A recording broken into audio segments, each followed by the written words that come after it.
Hi guys, আজ আমরা explain করতে চলেছি আরেকটি নিউ অ্যানিমে সিরিজ যার নাম শিকি। এটির আইএমডিবি রেটিং 7.7 আউট অফ 10। এটার genre full of emotions, drama and psycho thriller. Anime series আপনাকে অনেক গভীর পর্যন্ত ভাবাবে। তো কথা না বাড়িয়ে মূল ভিডিওতে চলে যাওয়া যাক। শিকির কাহিনী শুরু হয় সোতোবা নামের একটি ভিলেজকে দেখিয়ে। সেখানকার লোকজন একে অপরকে হেল্প করতে এবং ফ্রেন্ডলি রিলেশনশিপে ছিল।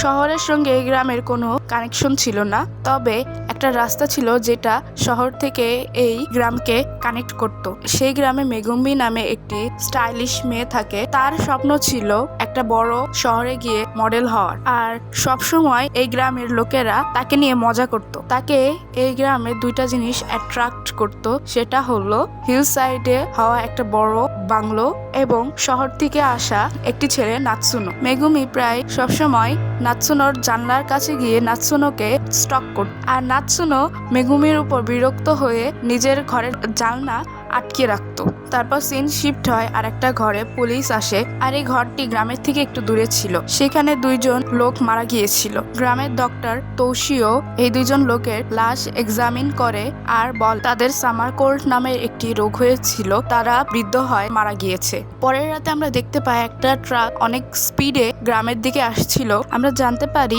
কেউ ঘর শিফট করছে। সকালে গ্রামের সবাই জানে যে হিল সাইডে হওয়া সেই বাংলোতে ফাইনালি মানুষ বসবাস করা শুরু করেছে। এই খবরটি শুনে মেগুমি অনেক বেশি এক্সাইটেড হয় আর সে সেই বাংলোর দিকে যেতে থাকে। রাত অনেক হয়ে যায় কিন্তু সে বাড়ি ফিরে না, তাই তার বাড়ির লোকেরা অনেক বেশি চিন্তা করে আর পুরো গ্রাম মিলে তাকে খুঁজতে থাকে। তাকে অনেক খোঁজাখুঁজি করার পর তাকে ঘাসের মধ্যে বেহুশ অবস্থায় পড়ে থাকতে দেখা যায়। যখন গ্রামের ডক্টর মেগুমিকে দেখতে আসে তখন সে বলে মেগুমির অ্যানিমিয়া অর্থাৎ রক্ত শূন্যতা রোগ হয়েছে। পরের দিন ডক্টর তোশিও আসে এবং দেখে মেগুমি মারা গিয়েছে।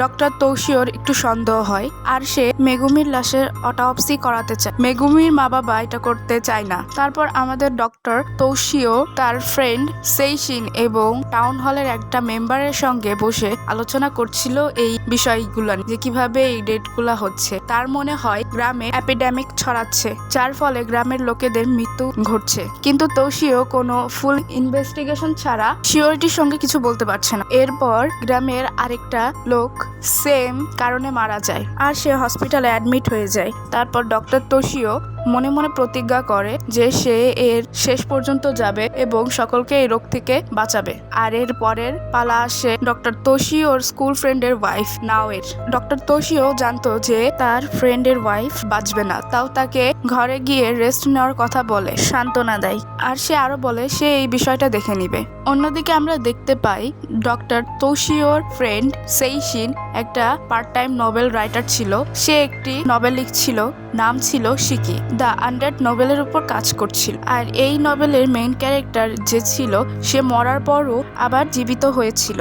তারপর এক রাতে সেইশিনের সঙ্গে দেখা হয় সেই বড় বাংলো এর মালিকের মেয়ে সুনাকোর সঙ্গে। সুনাকো বলে যে সে সেইশিনের সব কয়টা নভেল পড়ে রেখেছে এবং শিকি দ্য আনডেড নভেলের সে বড় ফ্যান। পরের দিন সকালে নাৎসুনো তার ফ্রেন্ডের সঙ্গে স্কুলে যাচ্ছিল। রাস্তায় মাসাও নামক একটি ছেলের সঙ্গে তার দেখা হয়। মাসাও নাৎসুনোকে অনেক বেশি হেট করত। তার পরিবারের সদস্যদের সঙ্গেও তার বিশেষ একটা বনিবনা ছিল না। সে সবসময় সেন্টার অফ অ্যাট্রাকশন পাওয়ার চেষ্টা করত। মাসাও খুব অদ্ভুত ধরনের একটা বাচ্চা ছিল। পরের দিন সকালে মাসাও নাওয়ের মৃত্যুর খবর তার বন্ধুদের কাছে জানাতে গিয়েছিল। সেখানে সে দেখে নাৎসুনো সেখানে, আর মাসাও নাৎসুনের সঙ্গে লড়াই করতে শুরু করে দেয়। তখন তরু মাসাওকে ধরে বের করে দেয় তার ঘর থেকে। তারপর মাসাও কোল্ড ড্রিঙ্ক কেনার জন্য বাইরে যায়। সেখানে মাসাওয়ের সেই বাংলের একটা ওয়ার্কারের সঙ্গে তার দেখা হয়, তার নাম তাৎসুমি। এখন এই কথাটাকে তোমরা মনোযোগ দিয়ে মনে রাখবে, কারণ এখান থেকে কাহিনীটা বদলাবে। মাসাও তাৎসুমিকে নিজের ঘরে ডেকে নেয়। তখন তাৎসুমি বলে যে সে কি তার বন্ধুকে নিয়ে যেতে পারে। তখন মাসাও হ্যাঁ বলে দেয়। পরের দিন সকালে গ্রামে অনেক সরগোল শুরু হয়। সেখানে পুলিশ অফিসার সেইশিন আর ডক্টর তোশিও এর কাছে খবর যায় যে উটা এবং তাকামি নামে দুজন ব্যক্তি মারা গিয়েছে।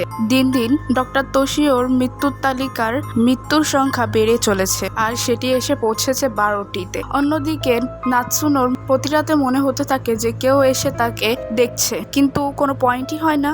যে মেগুমি এসে তাকে স্টপ করবে, কারণ মেগুমি তো অলরেডি মারা গিয়েছে। আর দিন দিন মৃত্যু সংখ্যা আরো বেড়েই চলেছে, আর সঙ্গে বেড়েছে নাৎসুনোর অস্থিরতা। এবার নাৎসুনোর স্বপ্ন আসতে শুরু করেছে যে মেগুমি তার উপর বসে রয়েছে। নাৎসুনো এবার রাতে জেগে থাকতো, ঘুমাতো না। নাৎসুনো তোরুকে রিকোয়েস্ট করে একটা রাত থাকতে দেওয়ার জন্য। সে ওখানে গিয়ে ঘুমায়, কিন্তু সে স্বপ্ন দেখে যে তাৎসুমি এবং মেগুমি এসেছে, আর মেগুমির ভ্যাম্পায়ার তীর বের হয়েছে, আর সে ভ্যাম্পায়ার তীর দিয়ে নাৎসুনোকে সে কামড়িয়ে দিচ্ছে। এই স্বপ্নটা দেখার সাথে সাথে তার ঘুম ভেঙে যায়, সে আবার ঘুমিয়ে পড়ে। তারপর গ্রামে মৃত্যুর সংখ্যা আরো বেড়েই চলেছে। দুই বৃদ্ধের গল্প থেকে জানা যায় তাকামি যখন মারা গিয়েছিল তখন তার পরিবার রাতেই এই গ্রামকে ছেড়ে চলে গিয়েছিল। তারপর আরো অনেক পরিবার এই গ্রামটিকে ছেড়ে চলে যাচ্ছিল রাতেই।